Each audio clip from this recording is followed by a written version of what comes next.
Hey, it's your Pan African World Diaspora Champion, Trish Adora, and you are watching O Face Wrestling. Hey guys, it's your girl Red Velvet, and you are watching O Face Wrestling.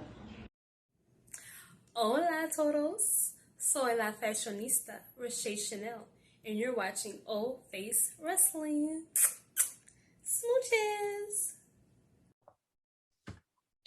Hey everyone, thanks for joining us today on O Face Wrestling. This is your host JT, and today I'm joined by the Gladiator of the Geeks, Riley Shephard. So thanks for joining us today, Riley.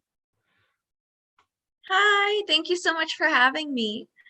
Absolutely. So you are one of the, handful of wrestlers that I have had on my show that I've seen wrestle live. And I have to say that your matches have been amazing, especially the last two that I've seen with Lady Frost lately. They were definitely 5-star matches, and I definitely want to talk about that, here on the show. Oh, thank you. Yeah, those matches were so much fun, and probably they're in like my top 10 for sure, especially the no holds barred. I really enjoyed that one. It's the first time I ever did something like that, so it was really cool. It was amazing. Like, I guess might as well just get started with that. Like it was cold out. It was, late October, it was, later in the night, and you literally had an ice bucket poured on you. Just like, I know you're wrestling, so obviously you're a little bit warmer than, everyone else, but still, like, you're having a whole bunch of ice being poured on you. How did that feel? Cold. Freezing cold. I don't know if anyone's ever done an ice bucket challenge, like that. It was a trend, I don't know, like 5 years ago or something. It's exactly like that, except in October, so it's even colder. And I don't know, I was shivering. I could feel myself like convulsing as she did her moonsault, which I later saw. I was like too busy shivering. But it definitely, I'm not someone who likes cold to begin with, so it definitely was a shock to the system, where it kind of just, as soon as she dumps it over her head, the breath got knocked out of me, and Shaka's just okay. Can't move for a second, need to be frozen, literally frozen. So yeah, that was a cool experience. Exactly. Pun intended.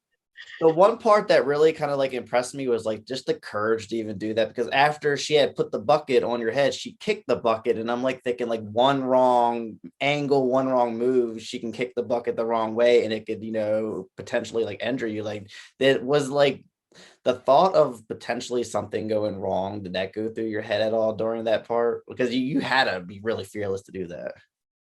Oh, I appreciate that. No, I think every time we step into the ring, there's that little voice in the back of the head saying, oh, okay, something could go wrong. There's a possibility something could happen and you could be injured. Like, every time we step into the ring, we know that there's that possibility. And I've had it before in the past where I have got severely injured in the match. So it wouldn't have been the first time, but we know going into it, we know what we sign up for. We know that we're going to be banged up and bruised up, and hopefully that's the majority of what we walk away with.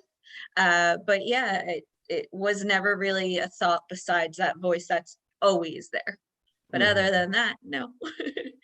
Okay, yeah, 'cause I know I would have been too scared to be honest with you. Like, I get really paranoid, doing certain things. But yeah, because I think it was the match in September that you had with Lady Frost. I think she actually did like hurt herself, I think, doing the flip thing on the outside of the ring. Because I remember after the match, she was like limping to her merch table. So, like, once again, like, anything could happen in the match. But yeah, those matches were great. I definitely got good videos. I had like the perfect view. Like, I'm sure you saw the video that I recorded, but like the perfect view of Lady Frost doing the moonsault on top of you. So So pretty. I didn't know, obviously I didn't realize while we were in the match how pretty it was until watching it back later.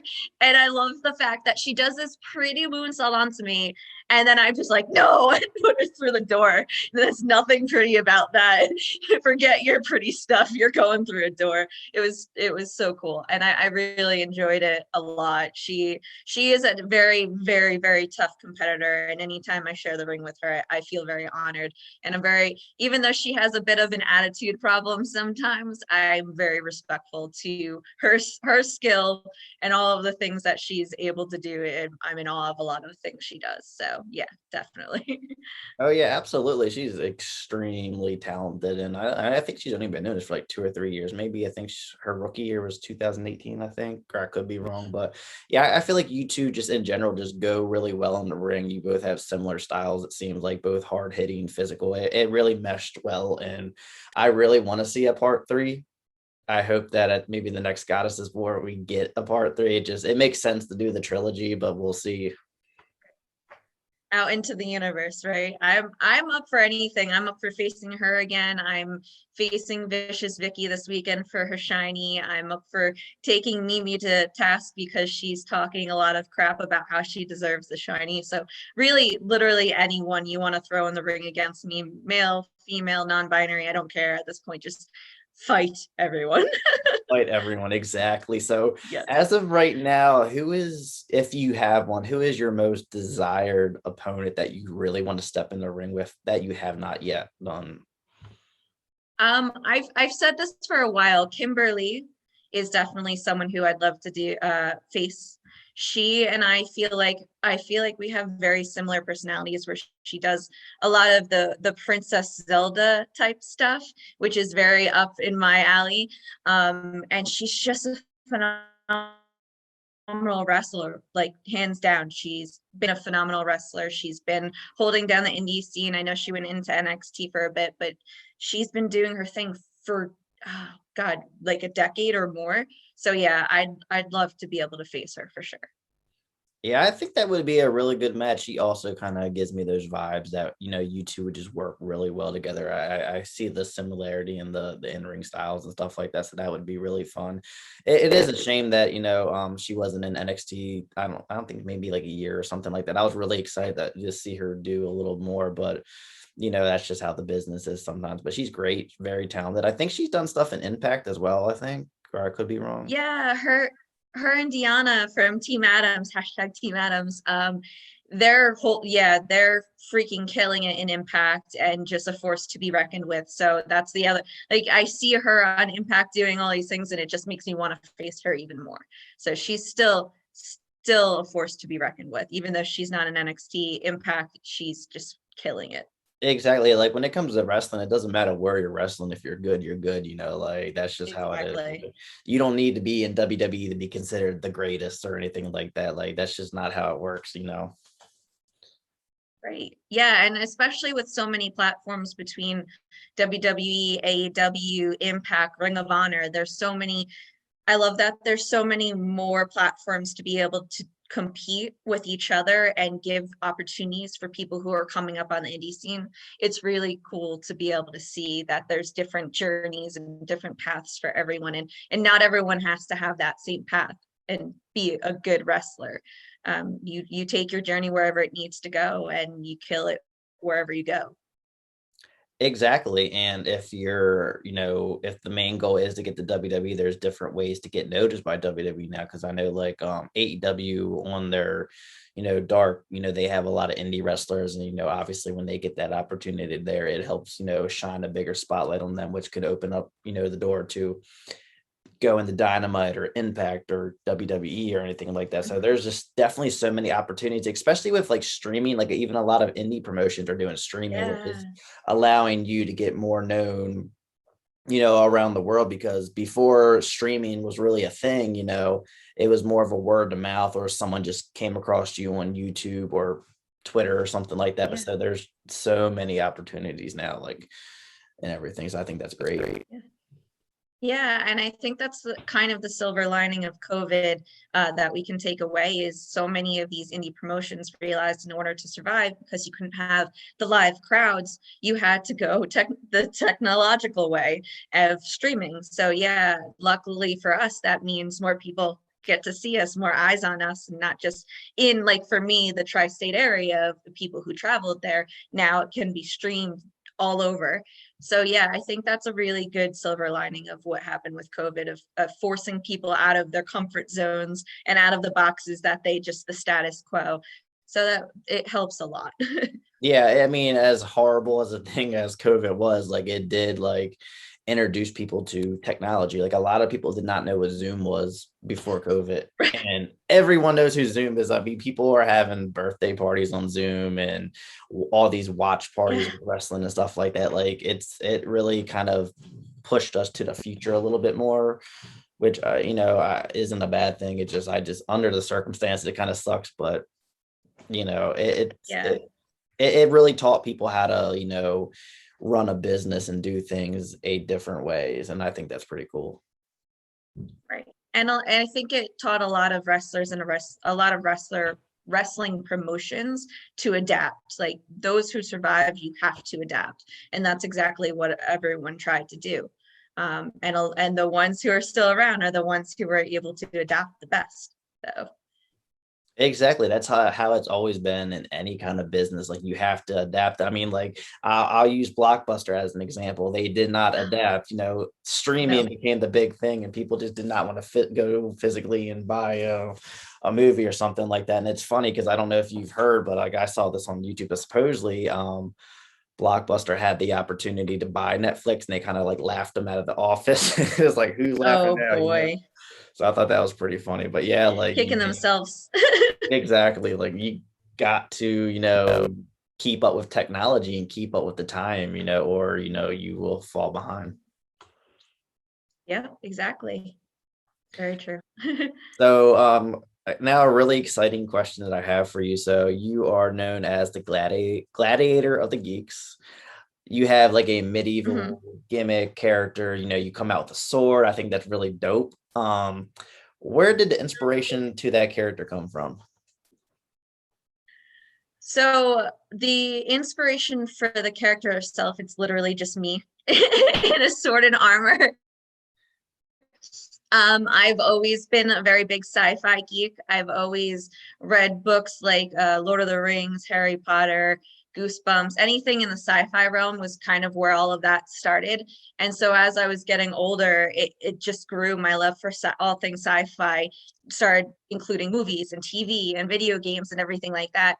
So one of my favorite video game series is Dragon Age, which is an RPG, which is a very medievally type, video game. And I also used to LARP a lot, which also was in South Jersey, but it was where Mystic Realms Evermore, where I'm billed out of, is actually where I used to LARP. So I've kind of just taken pieces of literally me and just amped it up. And the leather armor that I have, I love Ren fairs. I went to the New York Renaissance Fair, and the leather maker makes armor, makes gauntlets and everything. And I walked up and I said, "Hi, I'm a pro wrestler. Can you make me armor?"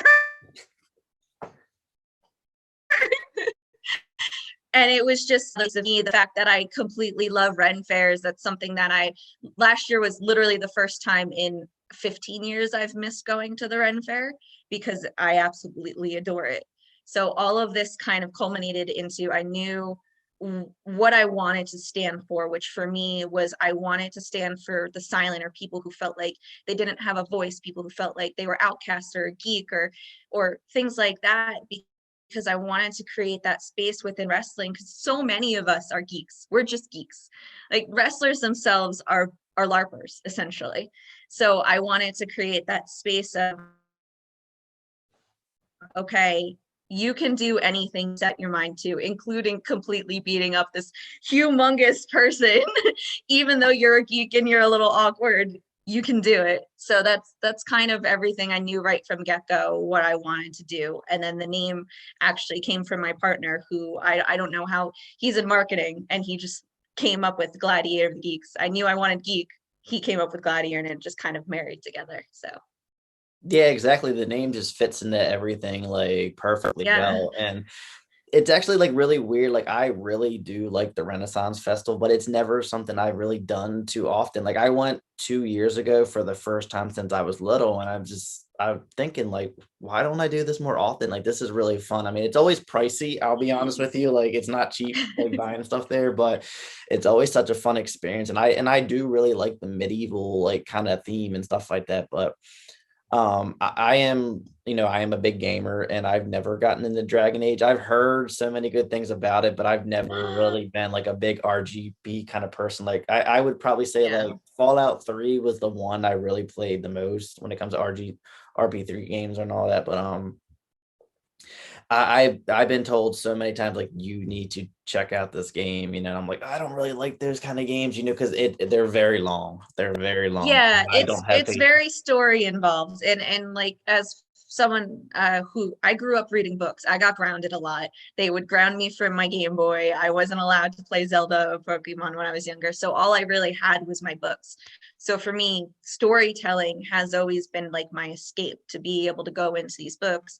And now the video games with Dragon Age or Skyrim or Mass Effect, things like that, just that story is what I get involved. I play on easy or casual because I'm not a good gamer. I just really enjoy the game. I love the game itself. I love the story that you tell. I love being able to make choices and it affecting the game.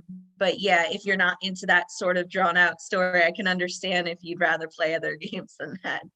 Yeah, it's like I like games like that. It's just more so just a time kind of thing. Like I'm typically like a really busy person, so it's hard to dedicate. Like I have Red Dead Redemption 2, and I'm sure a very long game. And I played a few hours of it when it first came out, and I haven't touched it in like almost 2 years. And it's not because I don't want to, it's just because I know the time and dedication it'll take to really go through the game. And I'm just like, do I really want to do that? Like, or I'll just play Resident Evil 3. It'll take me 3 hours to beat the campaign, like that's the kind of person I typically am. But I do enjoy those kind of games. It's just, like I said, it's just kind of like making the time for it. It's always been like the biggest challenge for me. Oh yeah, for sure. And it does. It eats up your life. But so when I first started playing Dragon Age or Mass Effect, I actually used to work night shift as a dispatcher and then a police officer.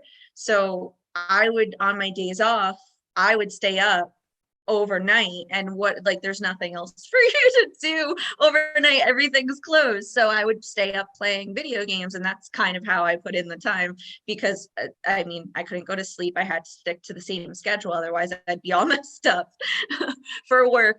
So yeah, I can completely get why most people wouldn't be able to put those hours in. But there was a time period where I was working overnight at my job for like a year, and I did the same thing. My days off, I stayed up all night to keep the sleep schedule going. And at that time, I was playing the crap out of Grand Theft Auto 5. Like I was doing all those little side missions, like finding all the UFO parts and stuff like that. So I totally get where you're coming from there. But you mentioned Mass Effect, and I am a big Mass Effect fan. I did not play Andromeda because I couldn't get into that one. But are you getting Legendary when the Legendary Edition when it comes out? I think next month, maybe. Sorry, so excited. So my birthday is actually May 16th. So my birthday present to myself is to get the remastered games. I'm actually going to be playing them on Twitch, which I have been told many times that I should stream on Twitch, and I just kind of haven't done it because as much as I like games, like I said, I'm not good at them. I just play them because I really, really love them. But I'm going to bite the bullet. I've played Mass Effect before. I kind of know what I'm getting into, at least this time. People can laugh at how bad my aim is, but I don't care. And I'm really excited to be able to explore, because like Garrus is my favorite character. And I really can't wait to be able to replay everything and go through and remember, because I feel like a lot of these games are kind of like wrestling, where there's these little moments that you remember, but as it goes on, you're like, oh yeah, that was so good. And it kind of are the moments that give you chills. And I think Mass Effect did a really good job of having those moments here or there. And I can't wait to be able to play through it all again.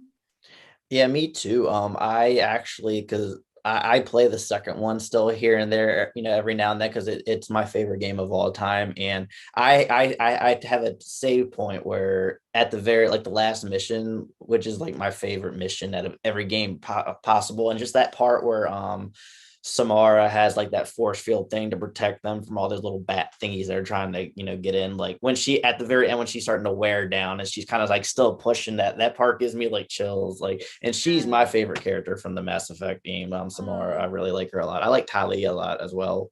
Tali, oh my gosh, induction port is all I have to say. Induction port.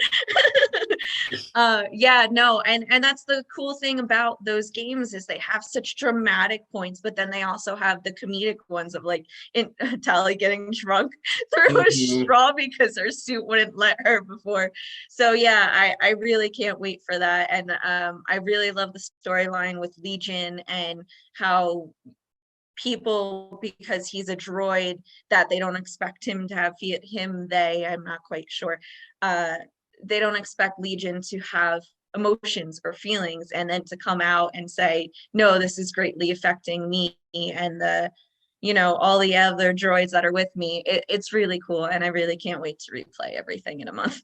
I Yeah, really me can't. too. It feels like during the most recent era of video games, like the PS4, it seemed like I caught myself playing more like remastered versions of games than like the actual newer ones that are coming out. And I've been waiting for like the longest time. Like, why aren't they remastering Mass Effect? Like, these were such great games. Like, they're remaking this and that, but why not Mass Effect? So this is like a dream come true. Like, because it gives me an excuse to like do trophy hunting again and stuff like this. I'm a trophy hunter. Like, I love doing those little side things. Okay. And I was uh, addicted to doing it on Achievement unlocked. achievement unlocked. Yeah, the 360 I had when I was in high school, and that was like such an addiction. Like every time that little bloop thing would pop up, I would always get really excited. Like I felt like I did something. And I like it because it gives you more reason to play the game versus just, okay, I beat the story. What now? Like it makes me, okay, well, if I do this Right, or if I beat it on the harder difficulty, I get these extra points. I think that's pretty cool to show off and stuff like that to your online friends. right. Yeah, instead of just being a very linear path, it's good to be able to branch off and then come back to the main storyline if you want to do that. But yeah, yeah. Exactly.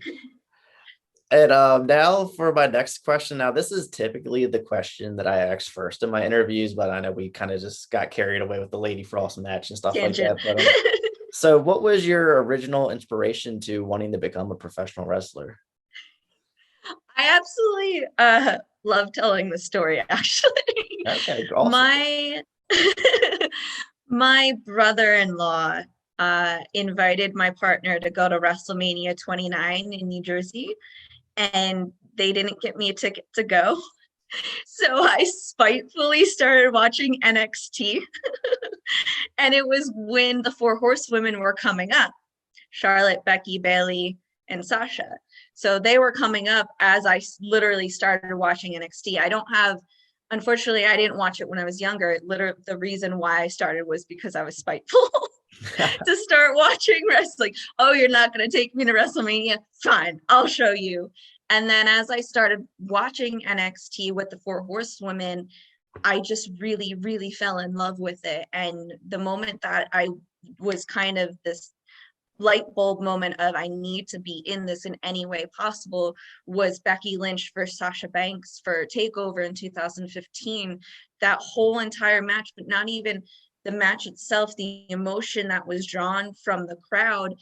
Becky lost, and they still sang her entrance song as she's sitting just holding her arm in the ring. And it was just that moment that I went, I need to be part of this. And ever since then, I started looking up training schools. And the first one that I went to try out at was Monster Factory. And with Danny Cage, who showed me the facilities, let me take my first bumps in the ring, and went, okay, do you want to do this? And I went, yes. 1,000 times yes. So yeah, the rest was history. From then on, I ended up actually quitting my job as a police officer and pursued wrestling full force. Oh wow. So I didn't know you do it like that's your actual primary thing. Cause I know a lot of, wrestlers kind of like they have their job, but then they do wrestling. So this is like 100% like your thing now. It is. I actually am now part-time. I work part-time at a domestic violence and sexual assault hotline and safe house. So I do that as well. But policing, it wasn't really possible with the schedule for policing because we got mandated a lot or called in for things. And I needed to be consistent with training because when I first started training, I was 28. So I had a lot of time in my eyes to make up and start proving myself. So I knew I wasn't going to be able to do the training schedule with the policing schedule. And at the time I was falling out of love with policing as well. So it was kind of the moment of, okay, I left policing, started training, and I actually finally finished my degree, which took me 11 years, but I finished it because I left policing to train at wrestling. So that was what I focused on. And then now I have my domestic violence and sexual assault safe house job. Okay, that's great. Yeah, I know policing like that does take up a lot of time. I had a friend who went through the training, and I remember him, like we were all out to dinner one time and he was just like, I don't know if I could do this. Like he was just telling me how like it's like boot camp basically. And Mhm. ever since, he, actually became a police officer, we never see him anymore. Like, we have not hung out with him since. Like he's, busy, busy, busy, so it is definitely a crazy job and a lot of hours and stuff like that. But Mhm. going back to that Becky Lynch and Sasha Banks match at Takeover, that is one of my favorite matches of all time. That's actually my favorite Becky Lynch match ever. It upsets me that no one really talks about that match. When they talk about some of the greatest women matches, they talk about, Bailey and Sasha at Takeover Brooklyn, which I do think is the greatest Was women's match. amazing. Yeah. Yes. But a lot of people just don't really talk about that Becky and Sasha match enough. And that was like at the time when I saw that, I was like, this is the greatest match ever. This is so great. Cause like you said, it was very emotional. Like, and it was a great Yeah. story leading up to that. They were, they had their alliance. I miss heel Becky, by the Mhm. way. Like I've always loved Becky as a heel. When she got hot in what was it, like 2018, they turned her, or I think they turned her face in early 2019 after, the Rumble and stuff like that. But I was Mhm. like, man, I was really enjoying that badass Becky with her face all bloodied up and stuff like that. Like Right? it, that's the one, like I love WWE, but that's the one like pet peeve I have. If they have a heel who gets over, they always turn on faces. Like, why can't you just have a heel that everyone loves? Like we are in the era where people just love the bad guy. Like, like I don't know, but I I've feel always like at this point, Becky almost transcends a label one way or another with what that, like you said, I don't remember what year it is, but it was pretty much a year and a half of she just bawled over everyone. And I feel like she was the number one superstar for that year. She was the MVP for sure. And yeah, like you said, I don't know why most people don't talk about that takeover match before in 2015 with her and Sasha. But I think a lot of it was just back then people didn't really realize the potential that Becky had. And in that moment, I knew that this was someone who was going to be a force to be reckoned with in WWE. And look, it only took her how many years to prove exactly. us that her point. And I think a part of that was it's always kind of been, in my eyes, it felt like Charlotte, Bailey, and Sasha were kind of the forefront, and Becky was over here as like the sidekick or whatever else. And I think that probably fueled her to be like, I am no one's sidekick. I am the goddamn star of this show. So yeah, I think just seeing that moment to what transpired and what she transformed now, it's so cool, because for me, that's inspiration of, okay, they keep telling you no, they keep kind of pushing you to the side, they keep saying you're an underdog. Well, no, prove them wrong and defy all those doubters. And that's exactly what I try to do and emulate too. Exactly, because if you're good enough, you will get known and you can rise to the top. Because I remember even Paige said it in the promo, like Becky was the least relevant out of all four of the four horsewomen, and like, and then she ended up main event in WrestleMania. I just think for her it was, at first, Charlotte is Charlotte, and then Sasha was also the other top dog. And I think when they all three went to Raw and SmackDown, Bailey was able to stay in NXT and really be her own superstar, and then Becky just kind of fell, Right. So I think that's kind of what happened. But then obviously, like Becky just finally got her moment and it really took off, and I'm really Right. happy for She her. goes, no, I'm not falling through the cracks. Coming at you.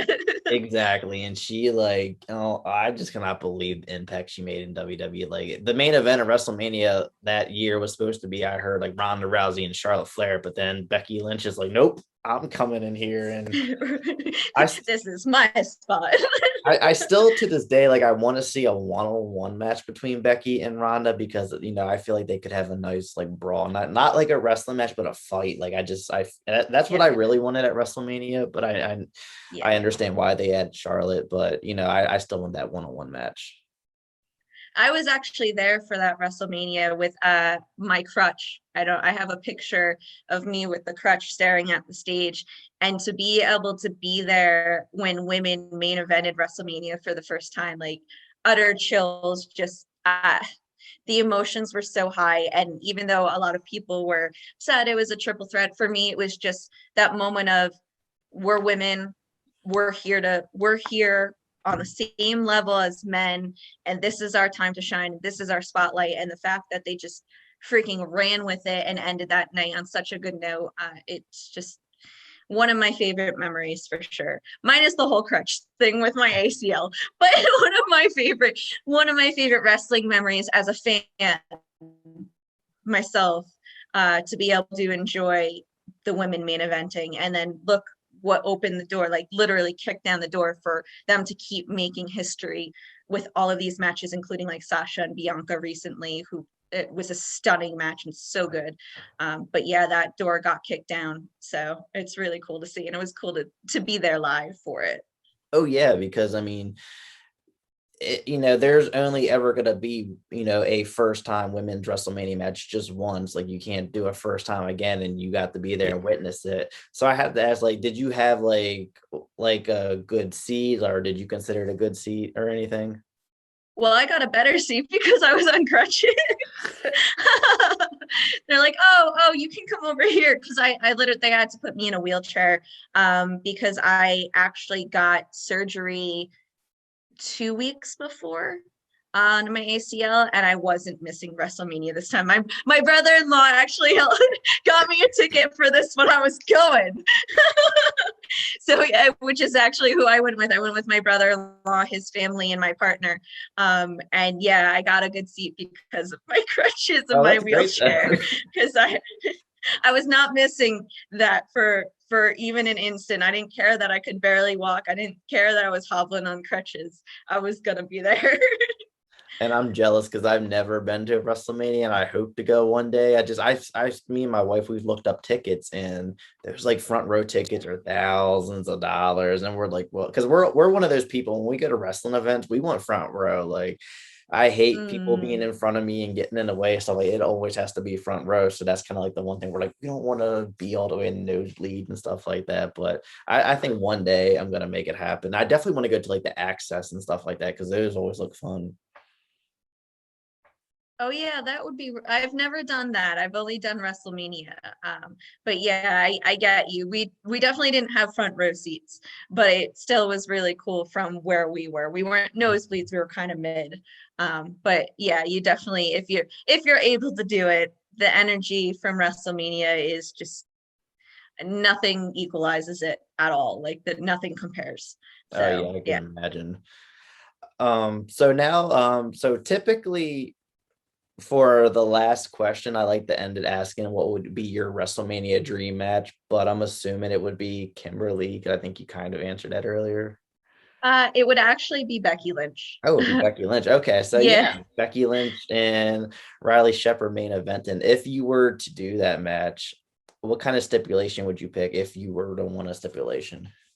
Ooh, I don't know. I feel like stipulations really they're only for like a feud. So if it's a one-off, I just want a normal match.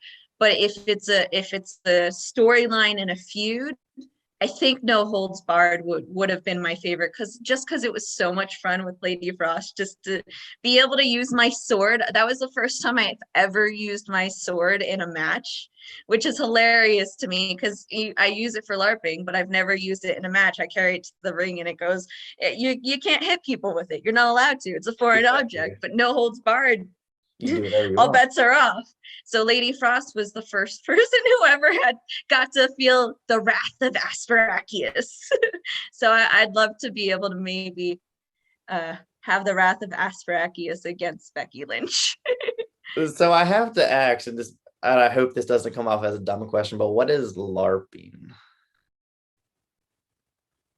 Oh no, that's not dumb at all. If you're not from, it's really in the realm of Dungeons and Dragons and cosplaying. It's pretty much marrying the two together. It's live action role playing. And have you ever seen the movie Role Models? Yeah, yes, is when they basically like kind of reenact like a fight scene with the swords.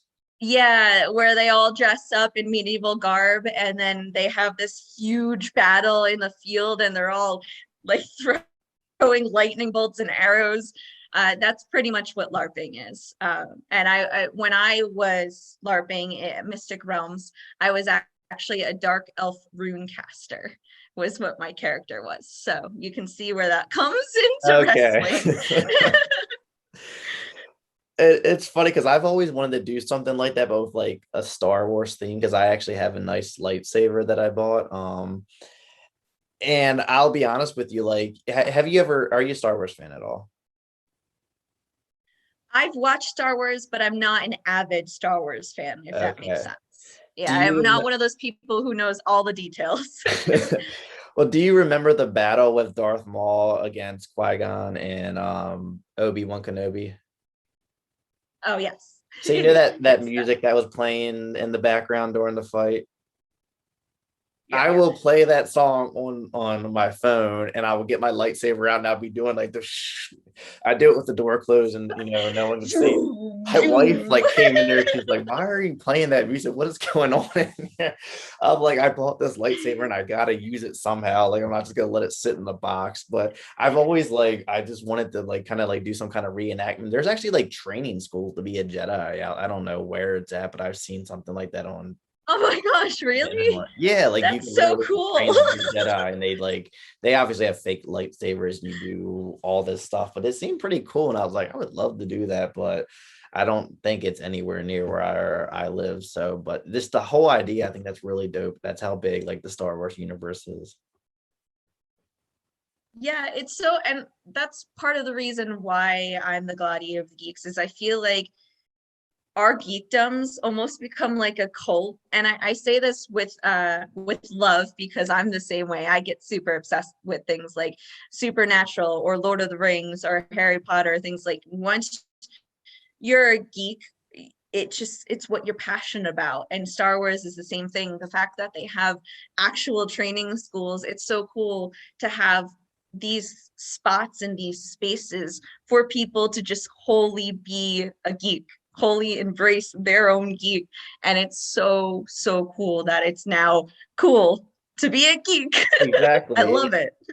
It's like a safe place for us geeks to geek out without being judged or anything like Yeah. that. So it's nice that they have these kind of Yeah. communities and all. Yeah, especially I don't know about you, but when I was younger in like middle school, it was not cool to be geeky. It was not at all. We got bullied a lot. But now to be able, like Comic-Con is this huge event that so many people go to. And I think it's just, it's cool that now people are like, oh, you love that? We're not going to make fun of you for loving something so deeply and obsessively. So yeah, I really love that it's becoming more open for people to be like, I'm a geek and I'm okay with it. And let's gush and geek out together. Exactly. Like growing up, yes, it was not cool to be a geek. I mean, it was cool to play video games, but to be an actual geek, no, it was not cool. It does seem to be more acceptable in society nowadays, which I think is great. People can, be themselves. And I see all these like really cool, like geeky hobbies and game rooms and stuff like that people have on YouTube and TikTok and stuff like that. So I think it's great, to be honest with you. And I'm not ashamed or embarrassed to, express my geekiness online anymore.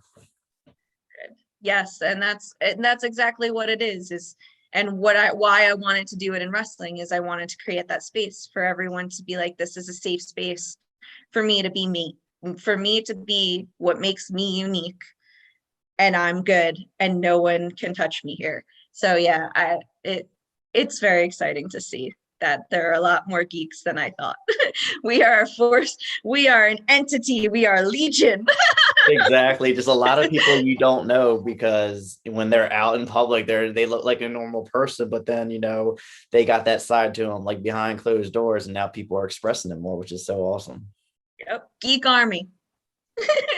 Yeah, and like that goes with wrestling too. Like 90% of my shirts are wrestling shirts. So people always know I'm a wrestling fan. And Yep. I would, wear my shirts at work, and people like, oh, I'm a wrestling fan too. It's like you would never know, because a lot of wrestling fans, at least in my area, don't really advertise it, like, which it kind of stinks. But like because wrestling kind of went through a period where it didn't seem like people thought it was cool. Like, because it was cool. Like Yeah. everyone loved wrestling in the 90s. Like it was Yeah. cool. Everyone liked it. And then it seemed like the PG era came, and people kind of like, oh, look at that. Because John Cena was, representing WWE, and he had all the Fruity Pebble colors, and all the kids loved John Cena. So everyone kind of like looked at it as like a childish thing. But it seems like wrestling is becoming cool again. A lot of people are socially accepting it. And, even like I have a lot of friends who do not watch wrestling, but they see what I do on my podcast, and they're like, that's really cool. Like, I see you interviewing all these wrestlers. Like, seems like people are starting to get like interested in it again. Yeah, and I think a big part of that now is it's more inclusive, it's more diverse. There's not just like one flavor fits all. It's there between the big stages of WWE, AEW, Impact, Ring of Honor, and the indies, there's something out there for everybody. There's the hardcore death matches, there's regular like just chaining and grappling. It's I feel like wrestling has realized, or at least I'm hoping it's starting to realize, that when you become more inclusive and more diverse, that makes that space for more people to come in and be open and out with the fact that, hey, I'm a wrestling fan. So yeah, it's really cool to see the transition and how things have transformed, I feel, over like the last 10 years. Because I know even when I first started dating my partner, he didn't watch wrestling anymore, which is part of the reason why I didn't get to go to WrestleMania, because they didn't think I would like it. He had stopped because it got uncool, And he became an adult, I guess, hanging out with wrestlers. But yeah, it's really cool to be able to see that there's something for everybody. And if you just look for it, you'll find it. There's something that you will enjoy and be entertained by. And that's the whole point of wrestling.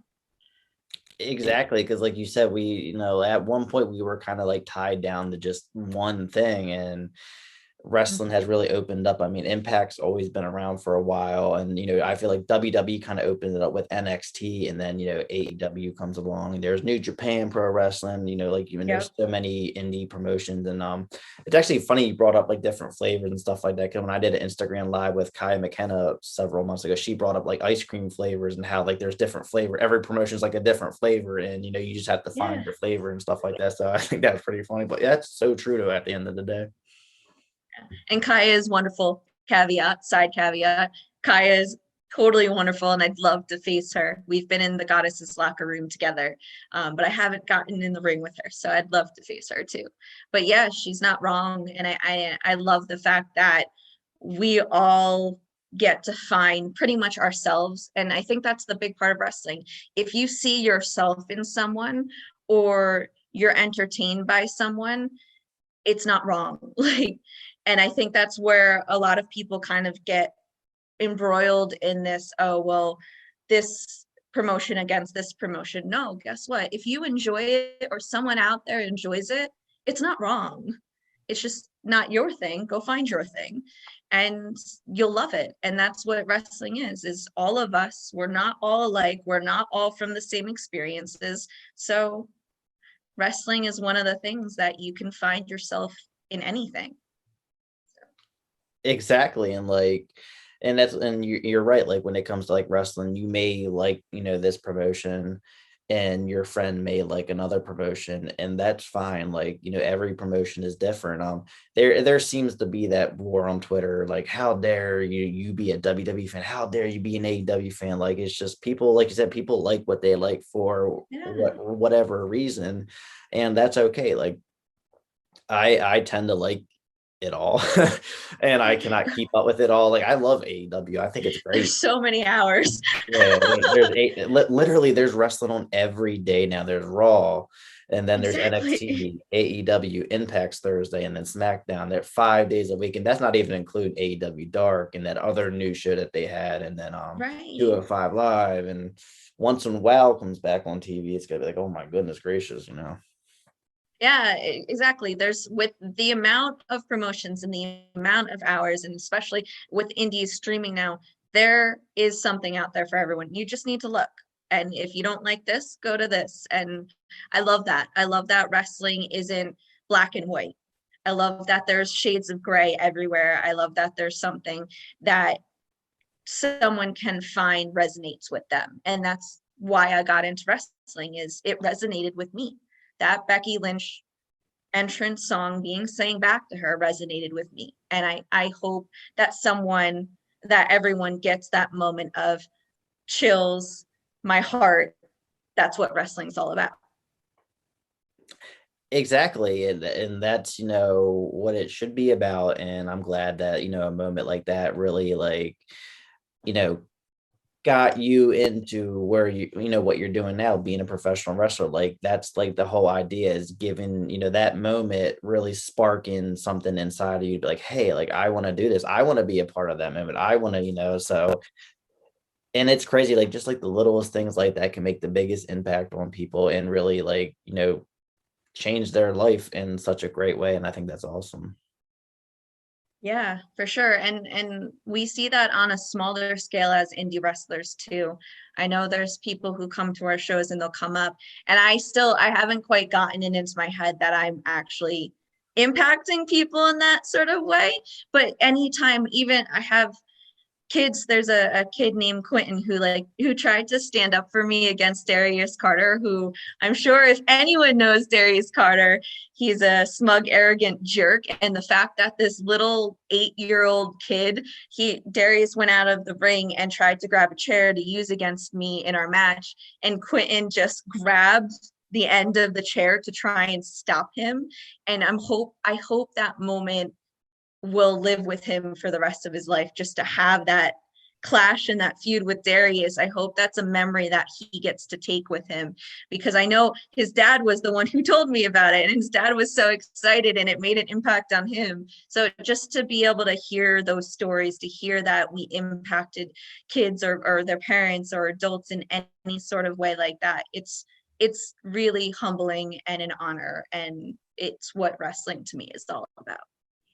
Oh yeah, absolutely. And I'm sure he will carry that on for the rest of his life. I mean, I don't know how anyone could forget such a impactful moment like that. But yeah, as an adult, you all do really, make an impact on me. And as a fan, one of the big reasons why I got into indie wrestling is because of the fan interaction and stuff like that. It's not even just watching this great match and seeing you all perform. It's also the interaction at the meet and greet tables and stuff like that. Just all the little things, it's so fun because you really don't get that with the mainstream wrestling and stuff like that. And when I met you for the first time back in July, you let me hold your sword for the picture, and I thought that was so cool. I'm wow, this is awesome. So it's just the little things that you all do that you just really make our days, and it will always be in our memory. I remember every single wrestler that I've ever met, and my experience with them. So it's always fun. That's the thing I always look forward to, is going to the merch tables when they're out there and getting to talk to the wrestlers. That's always the funnest part for me. Yeah, and I think that's the thing that makes wrestling unique, is there's not a lot of things in the media when it comes to singers or actors or things like that. I feel like wrestling kind of blurs the lines a little bit between the wrestlers and the fans, where we're interacting so much, and we love that part of it. I absolutely love having people come up to my merch table and taking pictures and talking and getting to know you all, of why you guys are here and what you guys loved about wrestling. It's what makes wrestling great, and it's why I love doing what I do. Exactly. And I personally, I can't wait to the next Goddesses of War event. So, make more memories and see you all again and just recapture Yeah. those moments, because obviously, with COVID, I don't really see many promotions doing anything indoors and on, but it's starting to get warmer. I know Titans, like you said, you're having Yes. a match. Titans is having something soon. I'm just really hoping for them. Tomorrow. Tomorrow. Oh wow, yeah, tomorrow. Yeah. Yeah, Oh, we have Titans. I'm actually fighting for the championship, the women's Goddesses of War women's championship tomorrow at Titans in Tom's River. So yeah, that it'll be an outdoor show like you said, in Tom's River. So I'm really excited. Yeah, it's been since October. Been back. Hopefully no ice this time. exactly. Yeah, I'm back because I've never gone to an actual Titan show. I've always just done the Goddesses of War. I would have probably have gone to this show, but we got tickets for a wrestling event in Tennessee, and we're actually leaving tomorrow morning to go. So it's gonna be like a 6-hour drive. But yeah, so Wow. but New Jersey, like, we actually had to go to New Jersey to watch wrestling, because here in Maryland, they're not doing anything right now. They haven't wrestled, like MCW hasn't done anything in over a year. So I'm glad that we got the experience New Jersey. Now it's going to be a regular thing for us. But yeah, we'll be going to Tennessee tomorrow, but I'll definitely be rooting for you though. Oh, thank you. Yeah, I keep saying Riley Two Shinies because I already have one from Rogue Women Warrior. So I'm stealing that shiny. I'm collecting it. It's going to be mine, and I'm going to become Riley Two Shinies tomorrow. That is out in the universe, and I will do it.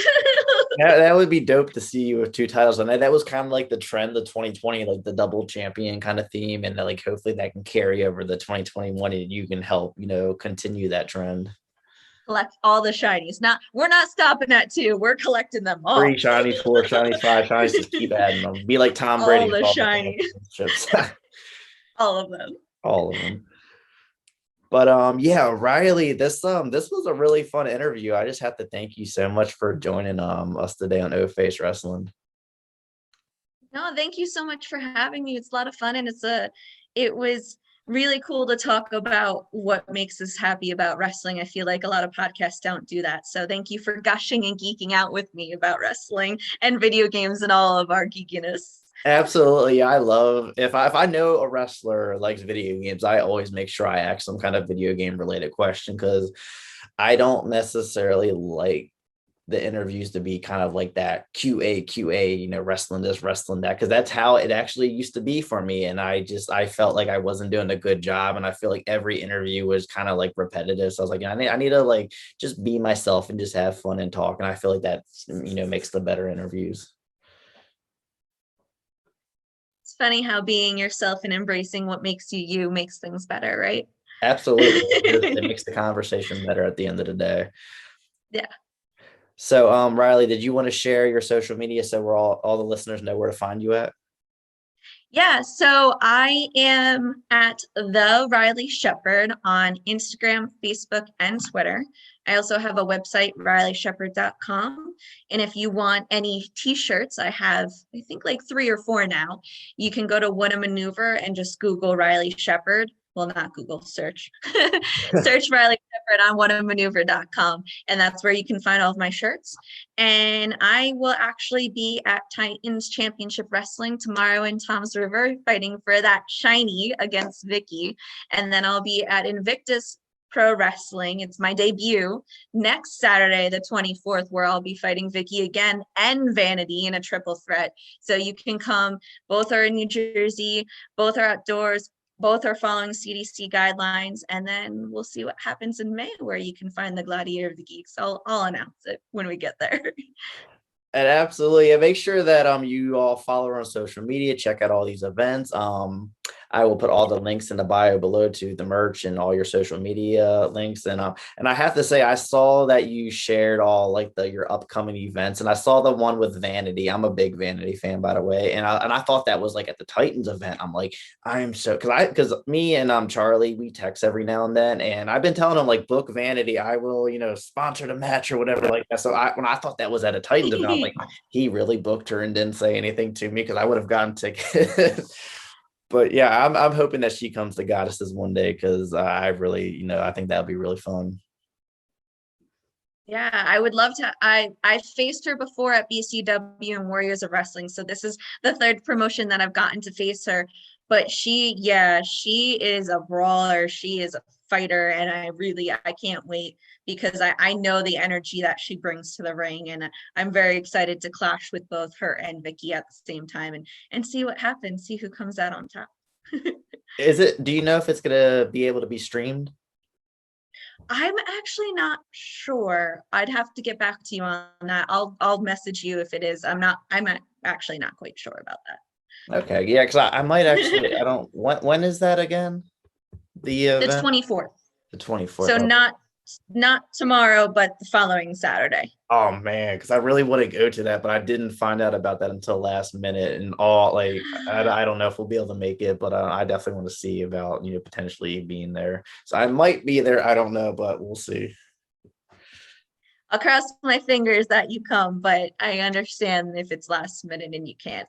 But yes, please, let's go. Okay, yeah, I'll definitely try to. If not, I'm definitely guaranteed going to be at the next Goddesses event. I definitely won't miss that.